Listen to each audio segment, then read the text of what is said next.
오늘 하나님 말씀 창세기 12장 3절에서 5절 말씀입니다. 창세기 12장 3절에서 5절 제가 한 절 읽고 여러분 한 절 읽고 마지막 절 함께 합독하도록 하겠습니다. 너를 축복하는 자에게는 내가 복을 내리고 너를 저주하는 자에게는 내가 저주하리니 땅의 모든 족속이 너로 말미암아 복을 얻을 것이라 하신지라. 이에 아브라함이 여호와의 말씀을 따라갔고 롯도 그와 함께 갔으며 아브라함이 하란을 떠날 때에 75세였더라. 함께 읽습니다. 아브라함이 그의 아내 사레와 조카 롯과 하란에서 모은 모든 소유와 얻은 사람들을 이끌고 가나안 땅으로 가려고 떠나서 마침내 가나안 땅에 들어갔더라. 아멘.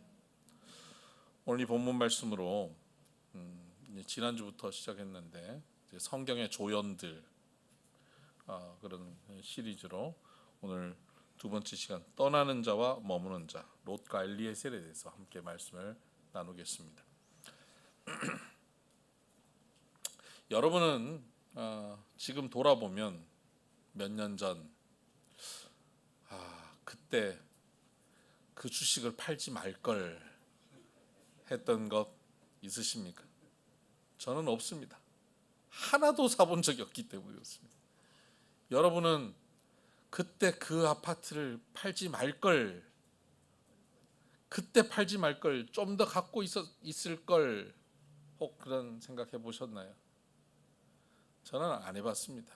가져본 적이 없기 때문입니다. 주식을 투자하시고 또 부동산을 또 팔고 그러고는 후회하는 분들이 저한테 와서 그런 얘기 많이 합니다. 좀 더 갖고 있을 걸 그랬어요. 그 이후에 너무 올랐어요.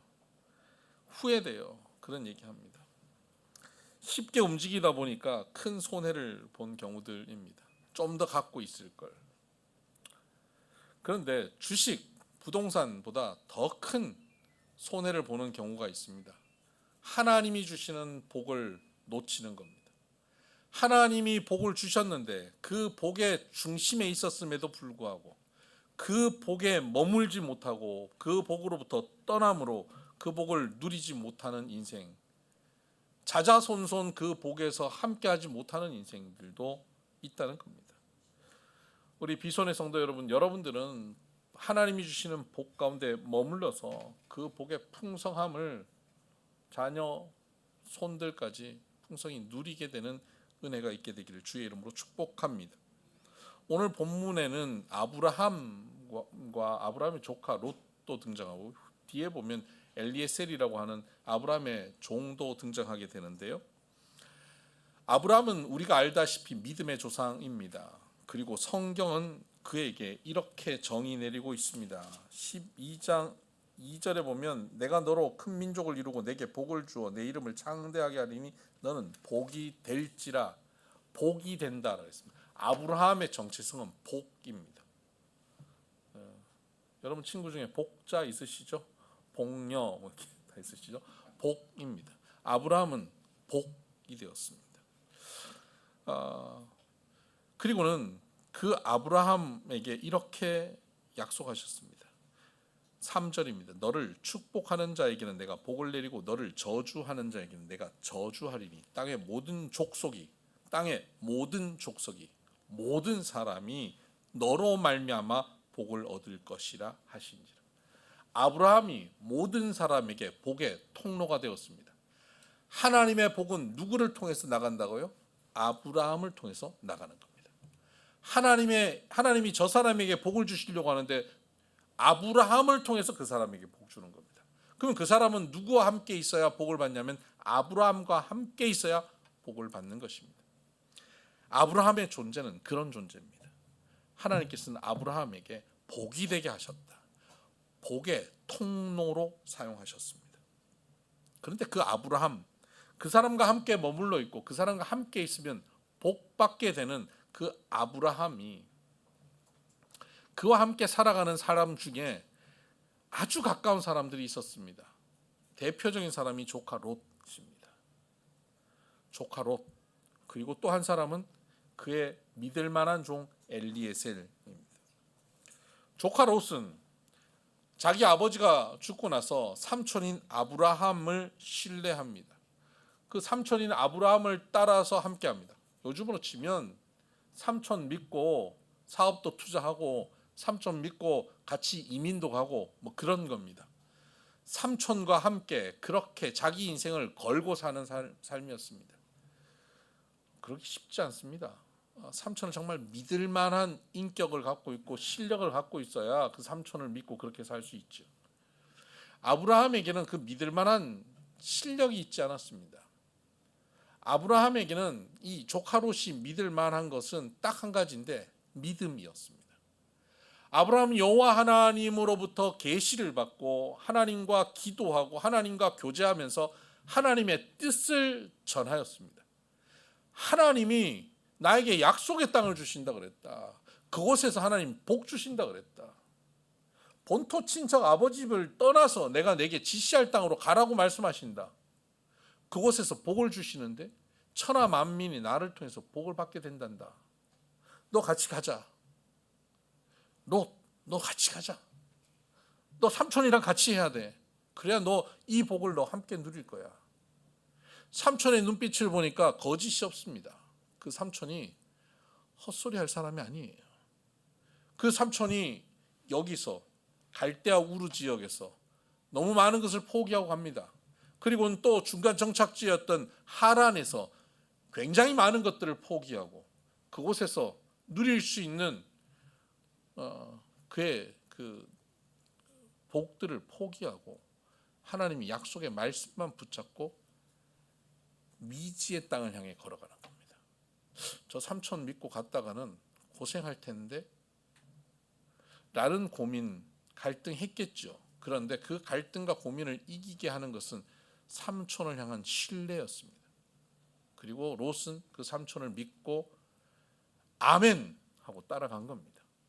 아멘, 나도 믿습니다. 나도 삼촌을 믿고 삼촌의 하나님을 나도 믿습니다 하고 따라간 겁니다. 믿음이 하늘을 찌를 듯하죠. 둘이 아마 그렇게 갈 때 뭐 요즘으로 치면 찬양하고 갔겠죠. 할렐루야 찬양하고 갔겠죠. 사단 마귀 내 앞에 있어봐라. 뭐 당장 사라질 거다. 뭐 우리가 예수 이름을 선포하면 떠나갈 거다. 어떤 시험이 와도 우리는 이길 거다. 담대하게 선포하며 걸어갔을 것입니다. 그렇게 걸어서 하나님 약속하신 가나안 땅으로 갔습니다. 보통 그렇게 가면 무엇을 기대하냐면 일단 플랜카드 기대합니다. 환영 아브라함 뭐 이런 거. 사람들이 두 손 들고 환영할 거라고 기대하죠. 그리고 그곳에 하나님께서 예비하신 엄청난 눈에 띄는 복이 있을 거라 기대합니다. 갔는데 그곳에 준비되었던 건 기근이었습니다. 기근이요. 이건 뭐지?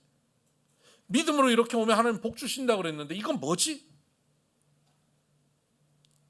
흔들리는 겁니다. 우리가 믿음으로 가다가 우리의 기대가 꺾일 때 이런 반응들이 옵니다. 이게 뭐지? 그러고는 바로 우리는 이런 생각하죠. 내가 잘못 들었나? 또 하나는 하나님이 계신 거 맞나? 이런 의심이 생기기 시작합니다. 그런 의심으로 불안하고 염려할 때 그때 하나님의 음성이 아닌 세상의 정보가 들리기 시작하죠. 야, 너 그러다가 죽어. 너 망해. 너 이거 해야 돼. 뭐 해야 되는데? 야, 여기 기근이 오면 저 나일강이 범람해서 만들어 놓은 저 애굽 땅에는 거기는 나일강이 있어서 거기는 항상 먹을 게 있어. 거긴 거지가 없어. 거기로 가야 돼. 하고 사람들의 정보가 들리는 겁니다. 그래서 그 정보를 따라서 그리 가야겠구나 하고 아브라함이 주섬주섬 짐을 쌉니다. 조카 롯도 짐을 쌉니다. 삼촌 어디 가요? 그냥 좀 따라와봐. 왜 여기 하나님 주신 땅 아니에요? 맞는데 하여튼 좀 잔말 말고 지금 따라와. 일단 먹고 살아야지. 저 사람들 따라가야 돼. 빨리 와야 돼. 그리고 막 급히 따라간 겁니다. 믿음으로 갈대아우르에서 하란에서 함께 걸어왔던 아브라함의 그 믿음의 모습이 사라졌습니다. 그리고는 세상에 눈이 밝아진 삼촌의 모습입니다. 그리고 불안과 염려로 가득 차 있는 삼촌의 모습, 믿음 없는 모습을 보기 시작합니다. 아브라함이 애굽에 들어갔는데 숙모를 아내라고 소개를 하지 않습니다. 내 사촌 동생이라고 소개합니다.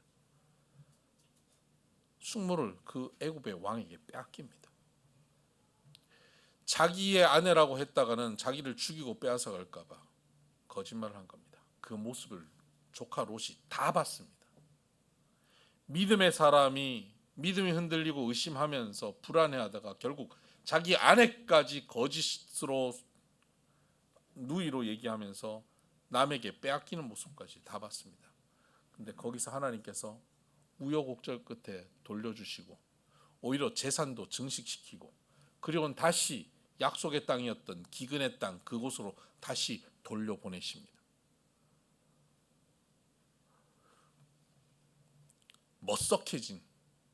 머쓱해진 아브라함은 별 말도 없이 전후 사정 설명도 잘 못하고 돌아왔습니다. 그리고는 그곳에서 하나님께 예배를 드립니다. 눈물만 뚝뚝 흘리고 후회하는 모습입니다. 조카 롯에게 뭐 이렇다 저렇다 잘 설명도 잘 못합니다. 그리고는 이전에 활기찬 믿음, 할렐루야 믿습니다 했던 믿음보다 많이 주눅 들어있는 믿음, 하나님께서 하시겠지 하는 그 믿음의 모습으로 서 있습니다. 조카 롯은 아브라함에게 큰 실망을 한 겁니다. 그 모습 보고 큰 실망했습니다. 믿음으로 가면 될 줄 알았더니 아니네. 결국은 권력의 힘이 있어야 되고 결국은 돈의 힘이 있어야 되네. 현실적인 방어막이 있어야지 살 수 있는 거네. 저 믿음의 그 길로 가겠다고 한 저 삼촌도 결국 돈 앞에서 권력 앞에서 그 믿음 다 버리고 사는 것 본 겁니다. 그리고는 그곳에서 조카 롯이 함께 살다가 삼촌과 함께 가면 안 되겠다는 결정을 합니다. 그리고 그 핑계거리를 찾습니다. 그게 뭐냐면 자기의 종과 삼촌의 종들이 양을 먹이는데 목초지가 부족해서 양떼들이 너무 많아져서 목초지가 부족해서 서로 갈등한다는 겁니다. 삼촌 도저히 갈등해서 안 되겠습니다. 집안 식구들끼리 갈등하면 어떡합니까? 우리 좀 갈라서야 되겠습니다. 삼촌이 그래 갈라서자. 네가 원하는 땅을 결정해라. 저 동편을 보니까 에덴 땅 같아요. 애굽 땅 같아요. 삼촌 제가 저 땅을 가겠습니다. 그 땅을 선택합니다. 이 롯은 13장 10절을 보면 창세기 13장 10절입니다. 이에 롯이 눈을 들어 요단 지역을 바라본즉 소알까지 온 땅에 물이 넉넉하니 여호와께서 소돔과 고모라를 멸하시기 전이었으므로 여호와의 동산 같고 애굽 땅과 같았더라. 그가 눈을 들어 바라보니, 여기서 눈을 들어 바라보는 것은 믿음의 눈을 바라본 게 아닙니다. 현실의 눈을 가지고 바라보았더니 그곳은 여호와의 동산, 에덴 동산 같았다. 애굽 땅 같았다. 풍성한 곡식이 있는 땅, 물질적으로 풍요로운 땅이다 라고 생각한 겁니다. 그리고 그 땅을 향해 걸어갑니다. 이제 그에게 있어서 믿음의 관계는 단절됩니다. 이제 자신의 판단을 믿고 살아가는 삶이 되었습니다. 자신이 소유하는 것 그리고 앞으로 소유할 것을 의지하고 믿고 살아가는 삶이 된 겁니다. 결국 그렇게 찾아간 곳은 소돔 땅이었고 그 땅은 나중에 전쟁이 일어나서 모두 포로로 잡혀갔고 또 아브라함의 도움을 통해서 풀려나게 됩니다. 그런데 다시 믿음의 관계로 돌아오지 않고 여전히 그 땅에 머뭅니다. 결국은 소돔과 고모라 그 땅들은 범죄하여서 하나님께서 심판하셨고 그 심판에서 하나님의 은혜로 삼촌의 중보기도로 그들은 살 길을 찾습니다. 그러나 살아나오는 중에 아내는 소금 기둥이 되어버렸고 사위들은 다 죽었고 두 딸과 함께 도망쳐 나왔습니다.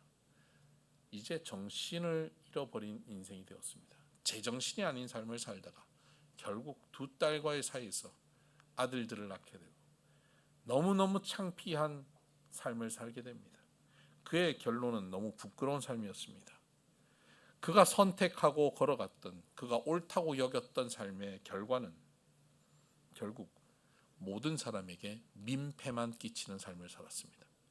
자신의 가족들에게, 그리고 자기의 후손들이 모압과 암몬이 되면서 그 후손들은 여호와의 장중에 참여할 수 없는 저주받은 후손이 되고 맙니다. 누구 때문에요?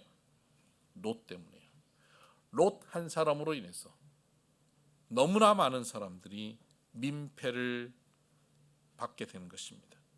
민폐 끼치는 인생, 그런 인생이 롯의 인생이 됩니다. 복에서부터 가장 근거리에 있었던 사람입니다.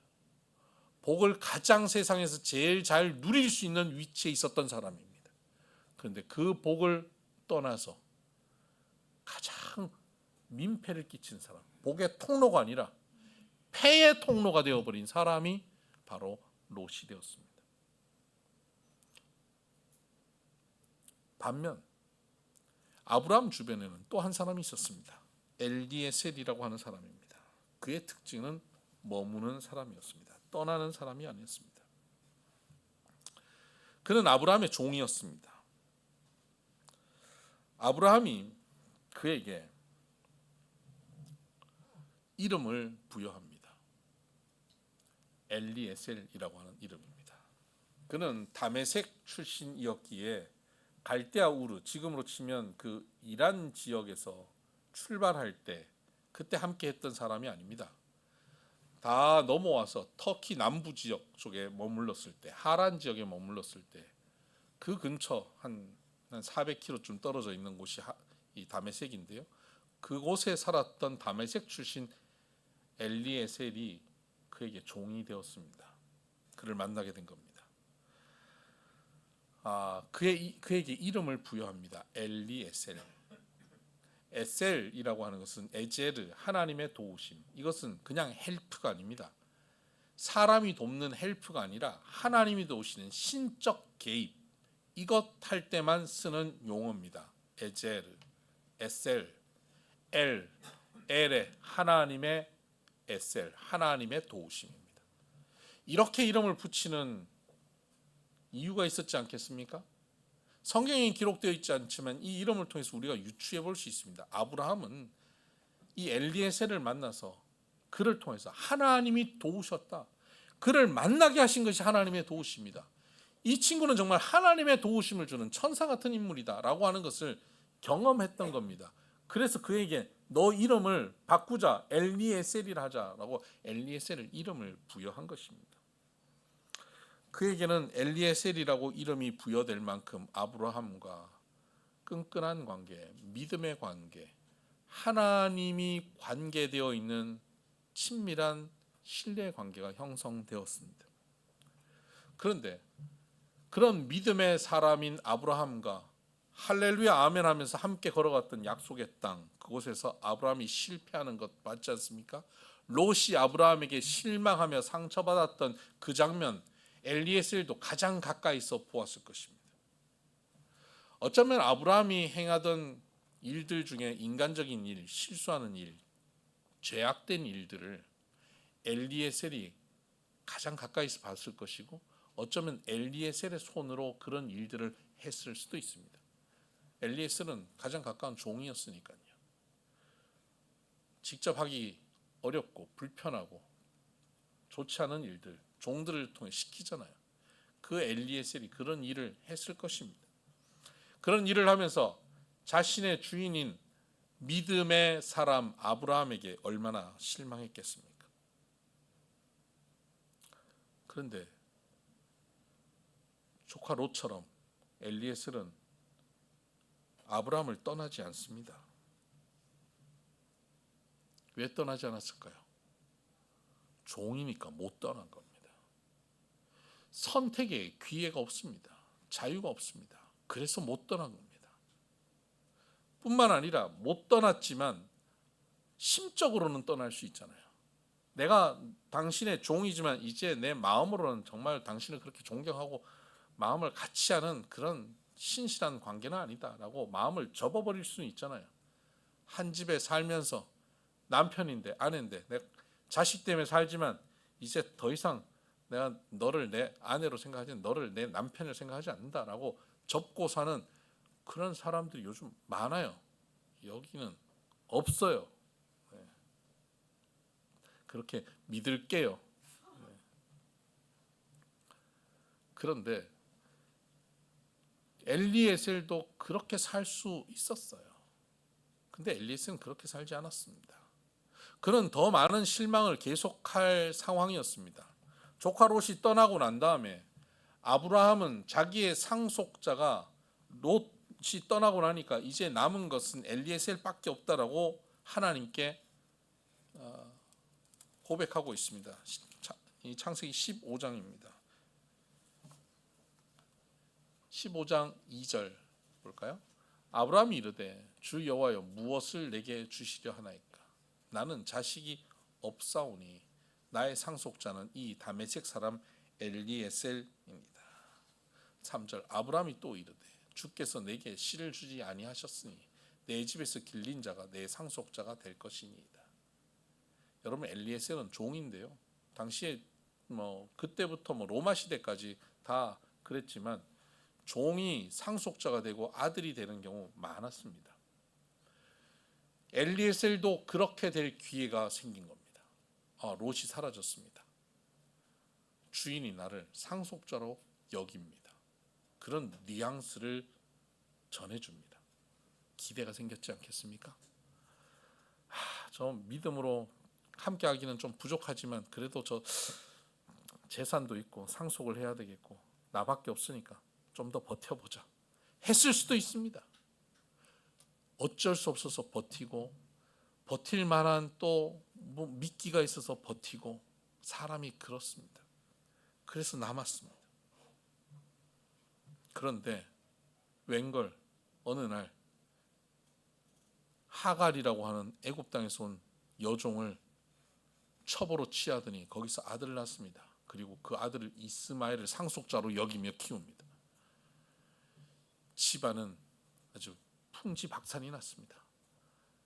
눈만 뜨면 사라와 하갈의 전쟁터로 변합니다. 그곳에서 아브라함은 눈만 뜨면 자취를 감춥니다.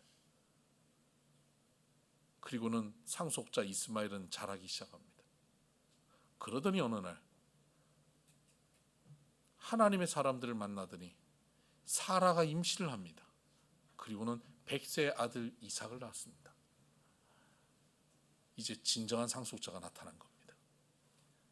이제 더 이상 엘리에셀은 상속의 꿈을 가지기가 어려워졌습니다. 믿음의 사람 아브라함에게도 믿음으로 실망하고 상처받았을 뿐만 아니라 자기가 이렇게 걸어오는데 꼭 이것만은 아니지만 그래도 기대했던 하나의 기대의 축도 무너져 버립니다. 상속자라고 하는 기대의 축 사라져 버렸습니다. 다 상실한 이제 아브라함한테 별 기대할 게 없을 만한 그런 삶 아닙니까? 그런데 엘리에셀은 그 아브라함과 함께합니다. 물리적으로만 함께한 것이 아니라 심리적으로도 함께합니다. 믿음으로 함께했습니다. 그가 일평생 아브라함과 그렇게 함께합니다. 머물렀습니다. 실망한 순간도 있었고 상처받은 순간도 있겠죠. 그러나 머물면서 그것들이 아무러져 갑니다. 그리고 그 아브라함의 실수와 상처를 바라보는 것이 아니라 아브라함을 택하신 하나님을 바라봅니다. 그 하나님 안에서 아브라함과 함께 늙어갑니다.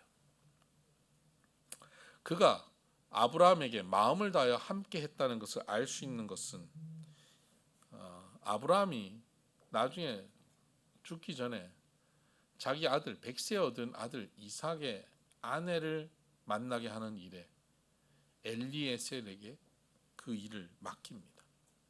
가장 중요한 일입니다. 아브라함에게 있어서 일생의 가장 중요한 일을 엘리에셀에게 전적으로 위임합니다. 네가 알아서 데려와라. 네가 선택하는 자가 하나님이 주신 자다. 완전히 맡기는 겁니다. 그렇게 엘리에셀을 신뢰할 수 있는 관계였다는 겁니다. 일평생 걸어오면서 그들의 관계는 그렇게 돈독하여졌습니다. 완전히 신뢰하고 자기 인생을 맡기고 자기 자녀를 맡길 만큼 완전히 신뢰하는 관계가 형성된 것입니다. 그 믿음의 관계로 하나님의 도우심이 너를 통해서 이루어질 거다, 엘리에셀이다 라고 믿고 맡겼을 때 엘리에셀이 순종하여 걸어갑니다. 그리고 그가 한 우물가에서 기도합니다. 24장 12절입니다.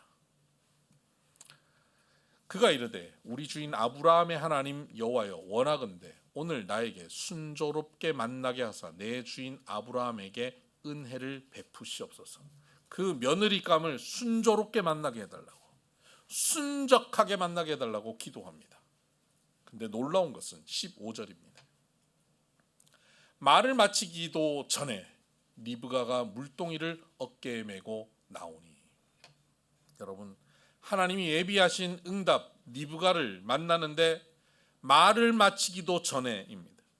기도가 끝나기도 전에 하나님의 응답이 임합니다. 엘리에셀은 그렇게 신뢰하는 믿음의 관계로 살아가다 보니까 이제 복 옆에 딱 붙어서 살다 보니까 이제 그가 하나님의 도우심이 그를 통해서 얼마나 강력하게 나타나냐면 기도를 끝내기도 전에, 예수님의 이름으로 이루기도 전에 응답이 일어났다는 겁니다. 말을 마치기도 전에 나타나는 응답. 그렇게 엘리에셀은 하나님께 쓰임받는 삶을 삽니다. 그는 그렇게 그 가문의 믿음의 가문의 대를 온전히 이어가는데 하나님께 쓰임받습니다. 그는 이름 그대로 하나님의 도우심의 삶을 살게 됩니다. 순적하게 그 도우심이 나타나고 말을 마치기도 전에 그 일이 이루어지게 되는, 그래서 하나님의 복이 흘러 넘치게 하는 그런 삶을 엘리에셀이 사는 것이죠. 머물러 있었던 사람에게 나타나는 복입니다. 오늘 우리는 어떻습니까? 저와 여러분은 조카 롯과 종 엘리에셀 사이 어느 쪽에 서 있습니까? 우리가 함께 신앙생활합니다. 함께 가정을 이루어 살아갑니다. 우리 함께 살아갈 때 때로 믿음 안에서 살고 함께 기도하고 하나님을 섬기며 살아감에도 불구하고 실망할 때가 있습니다. 믿음으로 살겠다고 큰 소리 뻥뻥 치던 사람들이, 기도하고 온전히 하나님만 의지하겠다는 사람들 속에서 인간적인 냄새가 납니다. 그 사람에게서 세속적인 모습을 봅니다. 그 사람이 했던 말과 다른 모습을 봅니다. 교회 안에서, 목사에게서, 장로에게서, 권사에게서, 나보다 믿음의 선배들에게서, 나를 위해 기도해주고 나를 이끌어줬던 사람들에게서 그런 모습을 봅니다.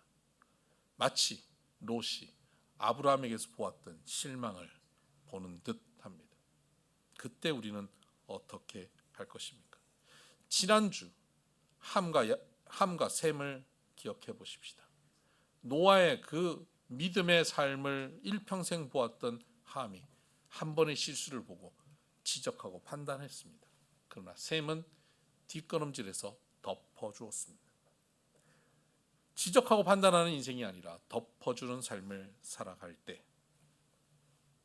그 관계를 유지시켜 갈 수 있습니다. 그런데 우리는 그런 실망스러운 모습을 보면 그동안 잘한 것, 수십 년을 잘한 것은 다 덮어두고 한 번의 실수를 보면서 그것이 상대의 전부인 것처럼 지적합니다. 판단합니다. 그리고 더 이상 함께 할 수 없겠다고 결정 내립니다. 그리고는 이제는 나의 판단을 믿고 걸어갑니다. 관계를 포기해버립니다. 복이 흘러 넘치고 누릴 수 있는 기회를 놓치는 삶을 사는 것입니다. 결국 그들의 인생의 결말은 민폐의 삶이 되고 맙니다. 그러나 반면 우리에게는 하나님께서 주신 복된 만남들이 있습니다.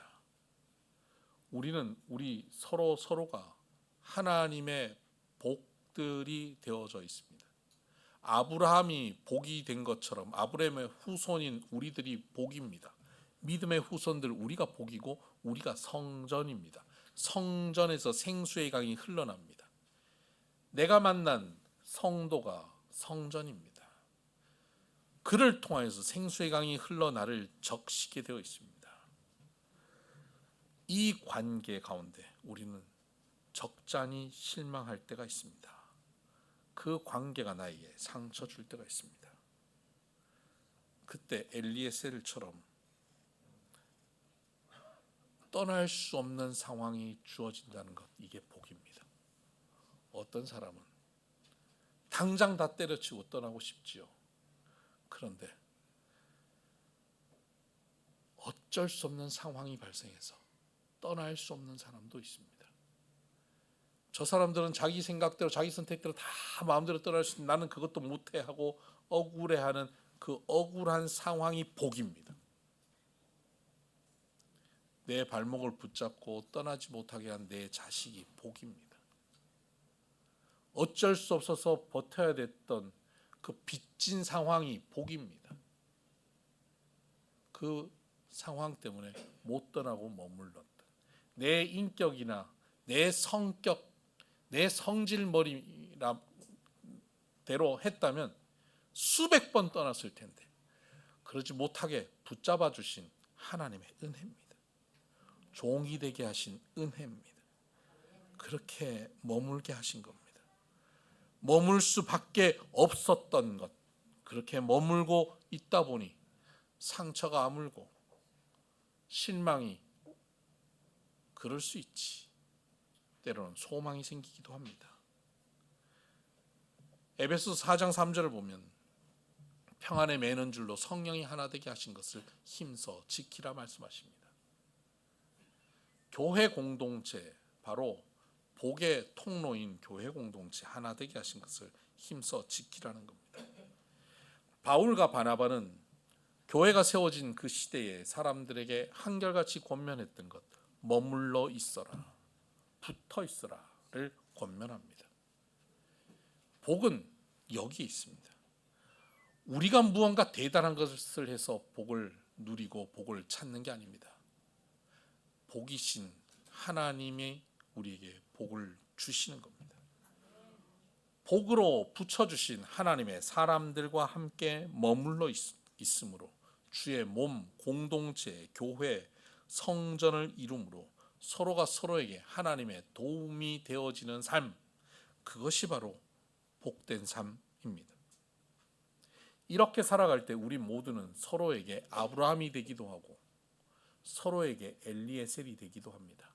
우리를 통해 복이 흘러가기도 하고 우리를 통하여 하나님의 도우심이 나타나게 되기도 합니다.